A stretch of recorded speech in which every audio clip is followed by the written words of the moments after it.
Yeah, state police say they now have two suspects in custody. They're actually going to appear in court over the next couple of hours, but they have Mark Racine and Reuben Fields as the suspects in this case. They say that they broke into a home here in Woodstock and then barricaded themselves inside for several hours, causing a pretty big scene here in this area. Now, if you're not familiar, take a look at where exactly this is. We have a map prepared for you.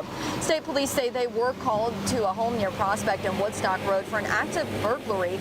That's where two men were spotted by a witness holding baseball bats and climbing in through the second floor window. Now, if you want to take a look at how that scene was shaping up last night, we've got video of that as well.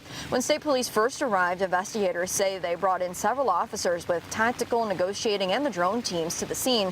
They also blocked off streets around the home and even evacuated the nearby neighbors as a precaution. Investigators say the woman who lives in the home was inside when suspects came in, but she was able to get out safely. She told officers she didn't know the men and saw at least one of them had a gun. Police say Field surrendered and came out of the house after hours of loudspeaker demands from officers. They tell us that he is cooperating. The other suspect, Racine, eventually crawled out a window and tried to run through a field towards the woods, but was caught by police and arrested.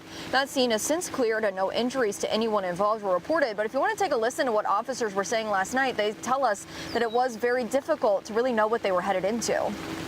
At this point in time, they were known to be entering the residence with baseball bats.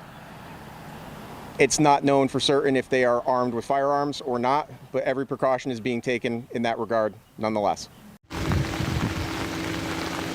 And both of those suspects are going to appear in Danielson Court, which is about 25 minutes away from Woodstock. Sometime this morning, they're both being held on a $100,000 cash bond and facing several charges. We'll have more on that coming up later this evening. Live in Woodstock, Brooke Griffin, Fox 61, Connecticut's news station.